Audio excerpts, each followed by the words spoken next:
Thinking about this book for a long time. I just love them so incredibly much. Toxic lesbian vampires. Wow, this book, tears were most definitely shed. I knew it. The way this is written is beautiful. Oh my god. What of a spanner can be thrown in the works?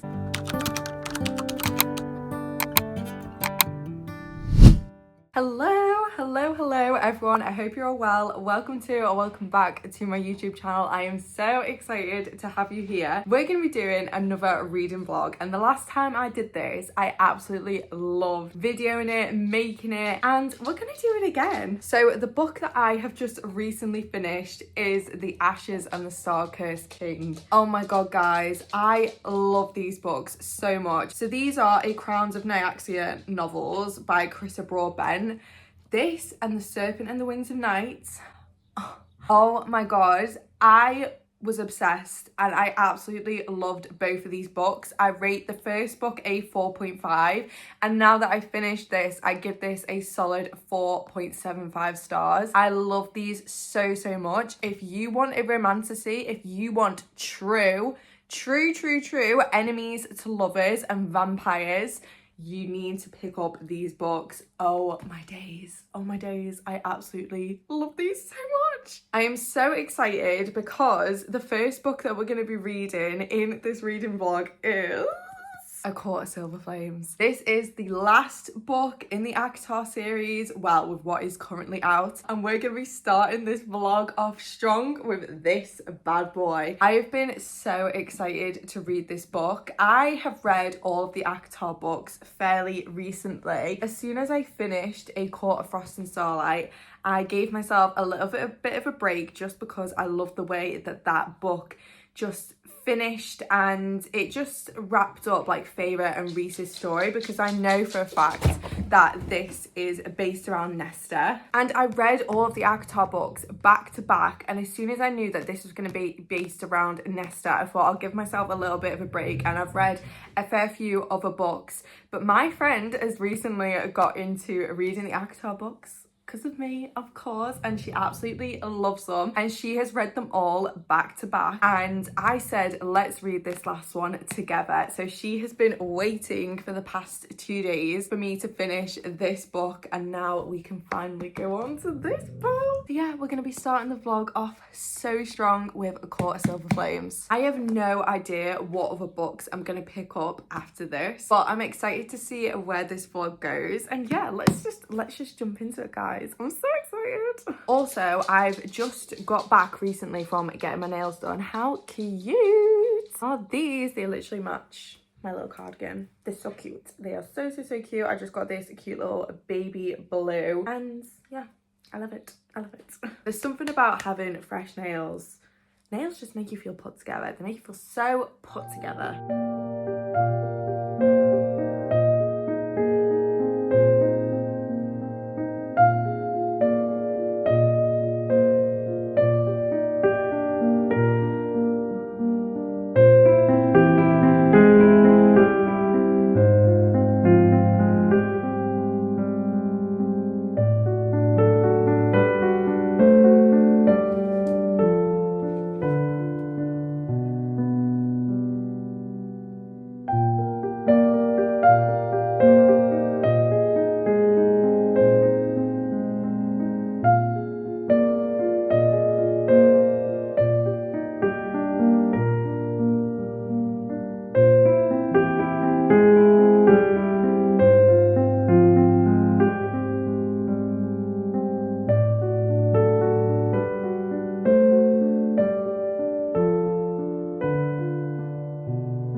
Honestly, why are Jaffa cakes literally the nicest thing in the world? You guys, it has been a bank holiday weekend and I have been a busy busy bee. Doing makeup. I've also had a wedding today. It's now Tuesday. So I had a wedding this morning and I've got one tomorrow as well. But I'm home.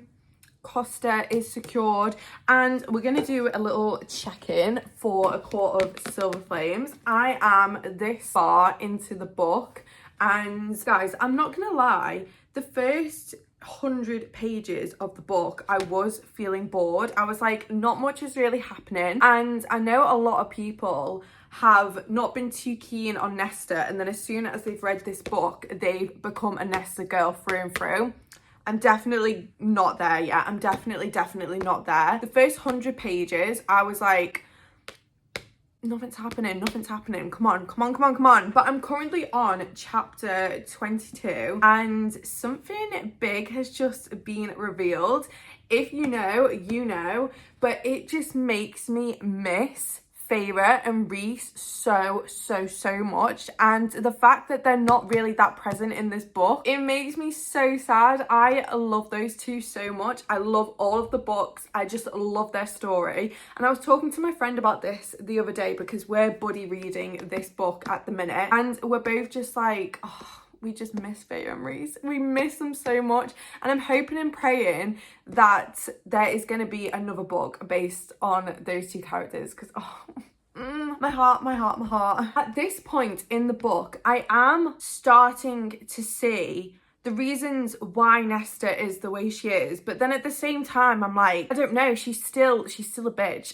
She still is acting very bitchy towards other people, and the way she is annoying me whilst I'm reading this. Like, just the way that she's talking to all of the characters, and it's just making me think, yeah, why? Obviously I'm well aware of the fact at this point why she has such big walls up and such big guards up. She's obviously very traumatized after everything that happened in all the other books, and I know obviously people process like their trauma in different ways, and I love the fact that you can see that in these books. Like, each of the sisters, the three sisters, you see how each of them like cope with different things differently. Like, they've all gone through a hell of a lot, but obviously so far we sort of see more in depth as to everything that Feyre's gone through, and I just loved Feyre's journey. And yeah, at the minute I'm still very much not a Nesta gal, but you never know, this could change. This could very much change. Like, I won't give any spoilers away, but there's something in particular that's happened at the minute between Nesta and Cassian,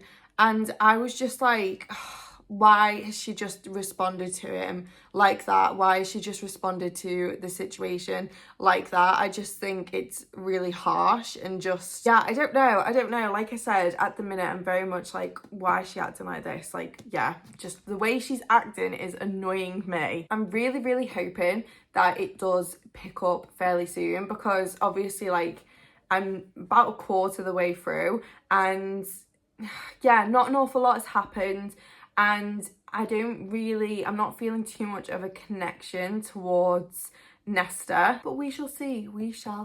It is raining at the minute and I'm just absolutely here for it. It has been so bloody hot in the UK recently. I'm just loving that it's raining. It is full on raining and I'm here for it, and absolutely here for it. I'm ready to just get cozy, read my book, and yeah, just soak in all of these vibes. I have Louis here with me, who is very much the same vibes, aren't you, darling? Hello. Hi. Hello. Cozy vibes, Louis. Cozy vibes. You saying hi to the vlog? He's like, Mom, get that light out of my face. Plan is now to just chill out, read my book, and yeah, we'll see how it progresses. I am really enjoying the fact now that we are seeing it through Nesta's perspective, and it's really interesting to see just the way she reacts to things, and to see like the background behind the way that she does that, and why she actually does react to things in a certain way. And obviously she's gone through a lot of trauma with everything that happened, like with the cauldron and stuff like that, and I am understanding a lot more reasons why she snaps and why she just, I don't know, reacts the way she does. But then at the same time I'm like, Girl, why are you acting like a bitch? Yeah, it is annoying me. It is annoying me the way she's reacting towards certain characters, but at the same time I have a lot more of a better understanding because and it explains what is happening in her head when she reacts to certain situations. But yeah, at the same time, I'm still definitely not fully a Nesta girl, but we shall see, we shall see.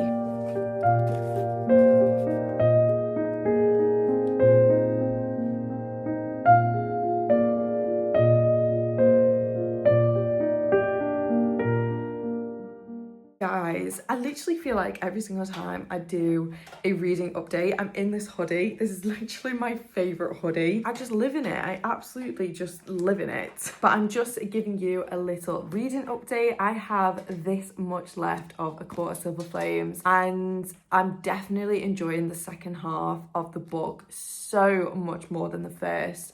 I feel like I started to get invested maybe about 40% into the book. That's when I started to just really, I don't know, just delve more into the story. And then when it got to 50% of the book, that's when I definitely felt just really, really invested in the story. I've literally just read the bit where Nesta goes on the hike.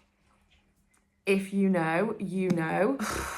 It did make me feel really emotional, to be honest. And I don't know, I've just got to a stage now where I'm just learning that Nesta is just an incredibly hurt and traumatized person. And I don't know, I feel like I'm definitely starting to learn more about why she is the way she is. And she's just hurting so much. And when this certain situation happened in this chapter, when she goes on this hike after a certain event happens, like if you've read the book, something major happens before she goes on this hike with Cassian, and I was literally messaging my friend like, what the hell, as if she has literally just revealed that. And I was like, oh my friggin' god. But she's gone on this hike, and yeah, a lot was revealed, and I feel like this is definitely, well, it 110% is, this moment is when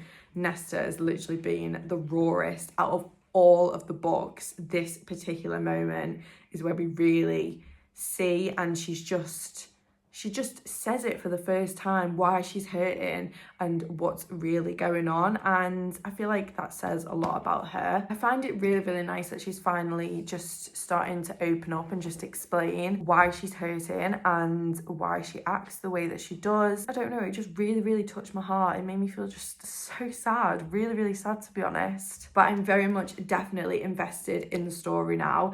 It is a bit of a shame that it took until halfway for me to really, really feel sucked in, but now I'm really, really enjoying the story. My friend has actually finished the book now, and she was saying to me that it's basically, I knew this anyway, that this book was going to be a roller coaster, but I feel like, yeah, whatever's going to happen in these pages, I'm ready for it. I am ready for it. I'm just gonna head to bed now, and yeah, I will check in with you all in the next update.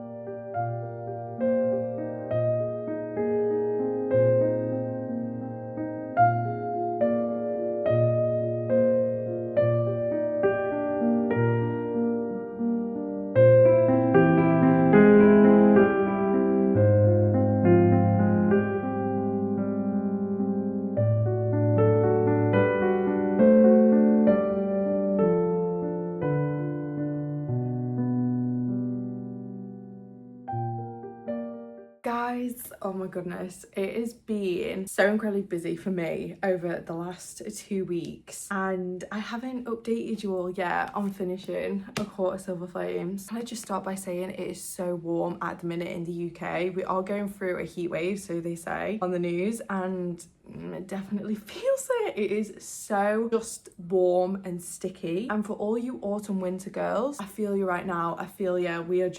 We're hibernating. We are literally hibernating. But anyways, I finished A Court of Silver Flames, and obviously I need to update you all. I really enjoyed this book. I really, really enjoyed it. Definitely not my favourite. My favourite 110% stands at A Court of Mist and Fury. That is just my absolute baby. I just love it so much. I'm missing it on my shelf at the minute because my nan is actually borrowing it. Guys, yeah, I really, really enjoyed this. This has a completely different approach compared to all of the other books. It's definitely very much girl power, and that is what I absolutely love. I loved just hearing about Nesta's story and just getting her point of view on things. To be honest, I'm still a bit like, I don't know, I still see the reasons why she is the way she is, but there was still situations where I was a bit like, girl, come on, come on. There was a massive thing that happened right at the end of the book, and I'm not even kidding, it was probably about somewhere about there, and I was looking at it like, what the hell is gonna happen? There's like barely any of the book left, and I love Feyre and Rhys. I just love them so incredibly much. And at the end of the book, something massive happens in this, guys, between those two. And then you find out that some sort of bond has been made between the two of them. And I'm not on about just their mating bond. Tears were shed. Tears were most definitely shed. But like I said, I just love Feyre and Rhys. And to be honest, the bit where I felt the most emotional was the bit about them in this book. And I think that just, it says a lot. From what I've seen on BookTok, you're either going to be a Feyre and Rhys lover and just love the second book, or this is going to be your favourite and you're going to be a Nesta girly. I definitely understand Nesta more. Am I completely converted to her? No, I'd say no. I'm so sorry, but I'm just not. I'm definitely so happy that now I've seen her point of view and seen, I don't know, just things from her perspective I thought were really, really interesting. I loved the way that this finished, and the only quarrel that I have with this book is I feel like so much of it, well, to be honest, the first half of it, some bits of it could have been taken out, in my personal opinion. I know it's very, very controversial, and to be honest, on my TikTok I've seen a lot more people saying that they really struggle to get into the first half of this book, and I can completely vouch for that. I feel like you either absolutely love every single page of this book, or yeah, you just struggle to get into it. And the first half of it, I was like, I'm in it, but I'm not very invested, and not an awful lot happens. Well, to be honest, nothing really happens in the first half of the book. And as soon as I got to half of the book, the second half, I was just like, yes, this is just Sarah J Maas through and through. Like I said, at the end, oh my God, something massive happens as pure Sarah J Maas style. The last 100 pages of her books. And when this major thing happens between Feyre and Rhys, I was like, oh my God, it was like something happened and then something else was happening, and I was like, oh my God, what else? What else can be thrown? What other spanner can be thrown in the works? Oh yeah, it was stressful. It was very stressful, but I'm very happy with the ending. And just seeing Nesta and Cassian, just seeing their story, I really enjoyed. Guys, this is definitely the most raunchiest out of all of the books. This is like smut on like next level compared to all of the other books. Yeah, all in all, I loved this book. I loved the girlhood. I loved just Nesta's relationship with Gwyn and what's the other girl? I can't think of what the other girl's name is, but I love their relationship so much. And yeah, it's the first book that I've read where they have that sort of sisterhood, and I loved it so incredibly much. I would give this a solid 4.75 stars. Like I said, just the first half of the book, for me personally, it did drag, and I didn't feel completely invested in the story because nothing really happened. You were kind of just getting into the rhythm of, I don't know, just Nesta and Nesta's behaviours, and she was really annoying me.